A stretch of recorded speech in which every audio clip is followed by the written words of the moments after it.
Good morning, everyone. It is about 20 to 11 right now on Saturday, and today I am starting my 24-hour readathon. I haven't really done anything yet, but I basically decided that once I woke up, the next hour would be the time I start, which I woke up at like almost 10 o'clock, so I decided that 10 would basically be the beginning of the 24-hour readathon. Now, as I've explained to you guys before, my 24-hour readathons are never really a full 24 hours of reading. If you go back and watch any of my former 24-hour readathon videos, then you would know that I pretty much never get through a full 24 hours of reading, but I still want to try to at least get through a lot. So what I need to do, though, is still edit my vlog from yesterday, and then I will be starting my next book, which is going to be The Inexplicable Logic of My Life by Benjamin Sainz. I am going out today with my mom about 1 o'clock. We're going to go to a meeting with a friend of hers, and we're just meeting her for coffee, basically, and so I figured I would at least take my laptop there so that I could upload a video, and then a couple videos, and then also be reading my book. So I'm hoping to get through this one, and then hopefully Where She Went within the day, because I want to try to at least get through both of those, but at the very least I want to get through The Inexplicable Logic of My Life by Benjamin Sainz, because at least it'll be one book done. And Kaya apparently wants some attention again, so I'm going to pet her as I talk to you. So basically, I think what's going to happen today is that I'm only going to get through the one book, to be completely honest, because I don't necessarily want to read all night. I don't really ever stay up past like at the latest maybe 2 a.m. anymore, because college kind of messed me up in a way. But even after I've gotten out of college, I've really only been staying up to about 1 o'clock at the most. So I don't think I'll be reading all night, but at least I will have read quite a bit before that time, so that I might, be able to have gotten through at least one book. So anyway, I'm going to edit my vlog and try to get Kaya to calm down, because if I don't, she's going to be yelling her head off, and she's just going to annoy the crap out of me. So I will talk to all of you guys later today.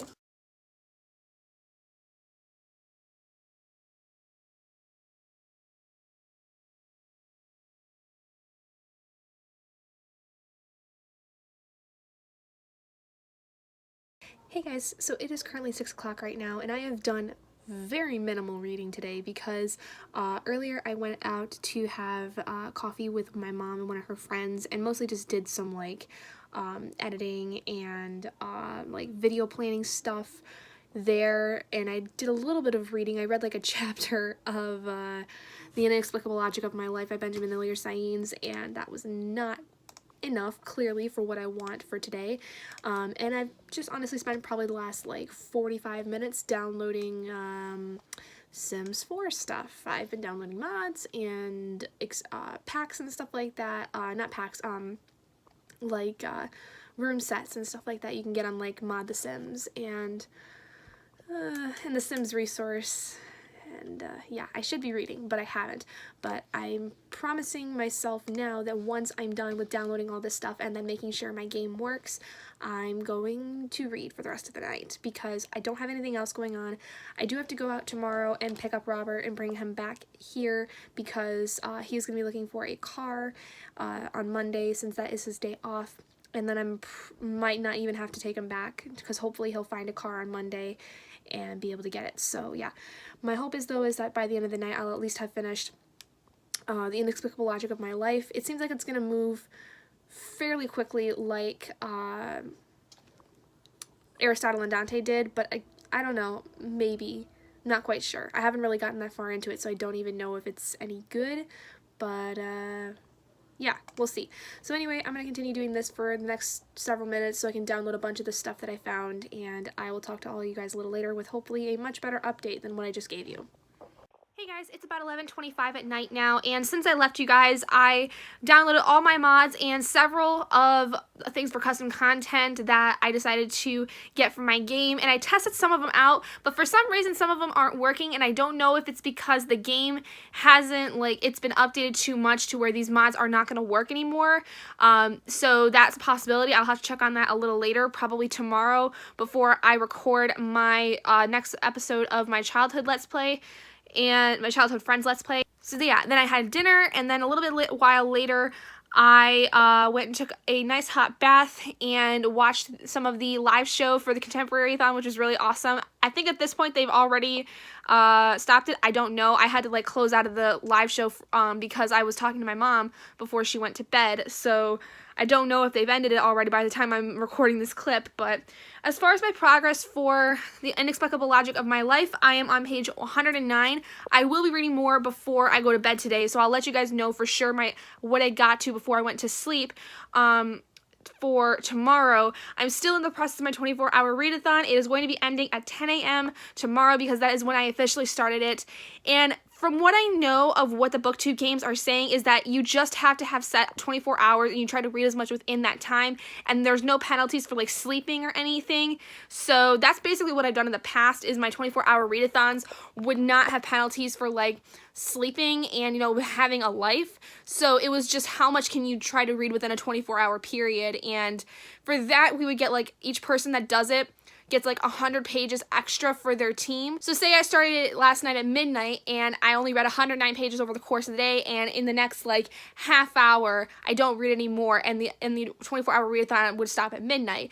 So because I still technically did the challenge where I tried to read as much as I could in 24 hours, I think that would still count to where you can add the 100 pages onto that, making it like 209. You basically would add 100 pages to whatever page count you have, because the whole game's system is basically like we're looking at an average page numbers for the team. So your average as an individual will help your team average, which will help with, you know, the overall stats of the team. My 24-hour readathon is ending tomorrow officially at 10 a.m. So however many pages I read tonight will go for today's goal, and then when I finish the 24-hour readathon tomorrow, however many pages I read at that point, I'll add the 100 to that, because that's technically for that day's page count. So say I read like 20 pages before 10 a.m. tomorrow, I'll just add the 100 to that, because that's going to make the most sense for me personally, trying to think of how to break up the 100 pages, if that makes sense. So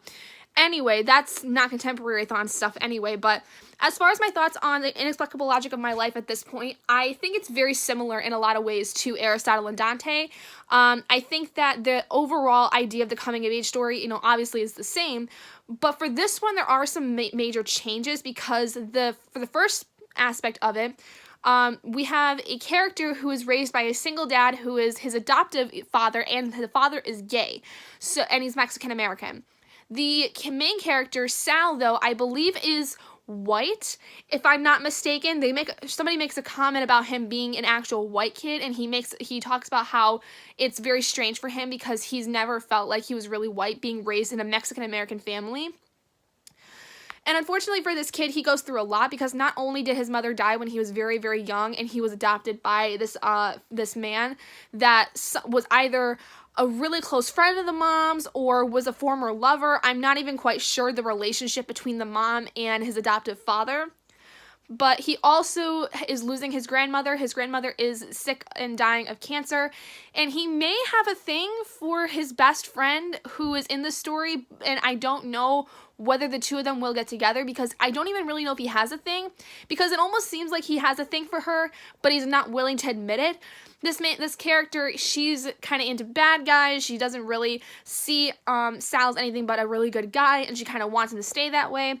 But a lot of the story, too, is that Sal is honestly dealing with obviously some emotional problems of some kind, because leading up to this point, he's never really, like, been one to throw punches. He's never really been one to act out. And starting at the beginning of his senior year of high school, he actually, like, punches a kid in the face for calling his father the F word, and I don't want to say it on camera because I hate the word with a passion. I do not want to use that word in my vocabulary, but those of you who may know what the word is, then you know. It is a derogatory term for gay people, for those of you who may not be familiar with the word I am thinking of.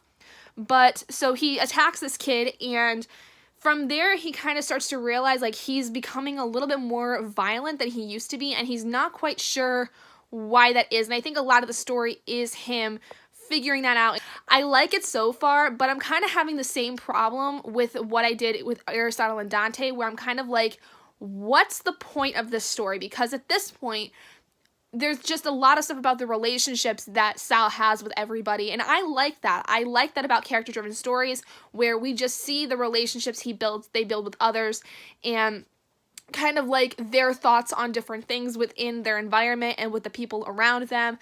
But the thing I had a problem with Aristotle and Dante and with this book right now is that I don't see much of a point in learning about the character.